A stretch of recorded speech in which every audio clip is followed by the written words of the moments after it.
अस्सलाम वालेकुम सारे भरा मेरे ठीक ठाक होसनगे।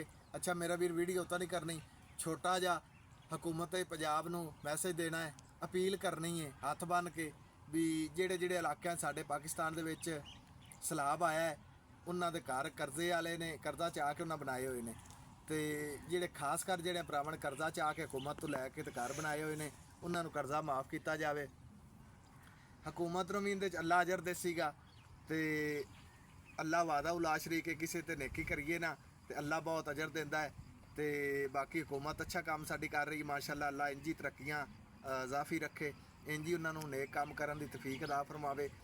तो खास कर अज साडा व्लॉग बनाने का मकसद ये आई भी जिन्ने मेरे भरा ने किन्ना अगों दरखास्त करना मैं भी वीडियो ज़्यादा से ज़्यादा शेयर कर देनी है ताकि एक वीडियो ना जे किसी गरीब का भला हो जाए तो थानू भी सवाब है।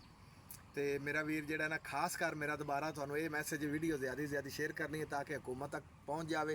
तो जिन्ने मेरे भरावां दे घर जेडे ने ना डिगे ने खास कर जिन्हां दियां ज़मीनां आपदियां ने वो ज़मीनां आपदियां ले भी वो इक्को कुछ ने, जिन्हां दियां नहीं ने वो भी इक्को कुछ ही होए पे ने सैलाब दे विच सारे जीरो। तो साडे भरा जेडे ने खास कर जेडे इलाके सैलाब आया है वो बिल्कुल हर चीज़ तो महरूम होए बैठे ने।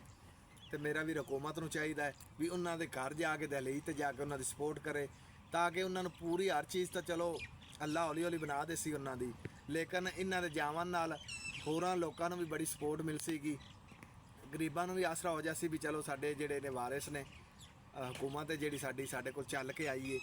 तो असीं ज़्यादा ज़्यादा दुआ करने हैं भी अल्लाह हुकूमत नूं इंजी तरक्कियां देवे। तो माशाअल्लाह अच्छा काम कर रही है तो मज़ीद होर ज़्यादा सपोर्ट की जाए। खास कर उन्होंने सारे जिन्ने साडे इलाकों के सैलाब आया मैं सारिਆਂ की गल कर रहा, सारिਆਂ नूं सपोर्ट की जाए। खास कर जिन्ना कर्जे ते या जमीनां बेच के एक मैं सोशल मीडिया पर खबर वेख रहा सूँ भी उन्हें आपकी कोई 2-3 कनाल जमीन बेची है 26-27 लाख की, उस तो बाद उन्हें 26-27 लाख घर ते ला दिता है तो वह भी रुड़ गया। हुण जमीन वालों भी गया तो वह घर वालों भी गया तो वह किवें गुजारा करसी जिवें अपने बच्चे ने उस तरीके ही उसके बच्चे ने तो वह किहड़े पासों मजदूरी करके तो नहीं जगह हुण वापस आ सकती होंदी, लेकिन उन्हें थोड़ी जी सपोर्ट कर दिओ इंदे च भी, वह भी तुहानूं दुआवां देसीगा, बच्चे भी छोटे छोटे वह भी दुआवां देसणगे तो अल्लाह तुहाडे रिज़क इज्जत इजाफा करे। वीडियो मेरी वीर ज़्यादा से ज़्यादा सपोर्ट कर देनी है ताकि जिहड़े कर्जे ते मेरे भरावां ने भैन भरावां ने कर्जा चाह के तुहानूं पता है जिवें मरियम नवाज 15 लाख दे रही है सूद तो बगैर, तो बहुत अच्छी स्कीम आई। इस तरीके मेरा वीर उन्होंने सपोर्ट कर लवे, लिस्ट बना लवे, आपकी एक टीम बना दे भी तहकीकात की जाए जिन्हों के भी मेरे तो कर्जा लैके जिन्हों के घर रुढ़े ने उन्होंने कर्जा माफ़ किया जाए, कोई फर्क नहीं पै जाना। तो बाकी अल्लाह तुहानूं सारे भरावां नूं सलामत रखे। मेरा वीर हौसला नहीं हारी दा, अल्लाह की कीती हर इंसान जिहड़ा कबूल कर लैंदा है।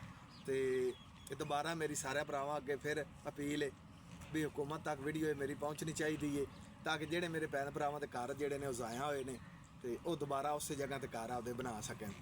तो हुकूमत नूं भी चाहिए भी अगली बार जिहड़ा है ना इस सैलाब के बारे भी कोई हल करे ताकि हर 1.5-2 साल बाद साडे पाकिस्तान सैलाब आउंदा है तो कई साडे बेचारिਆਂ ने मेहनत मजदूरी करके घर बनाए होंदे ने तो वो ज़ाया हो जाते हैं।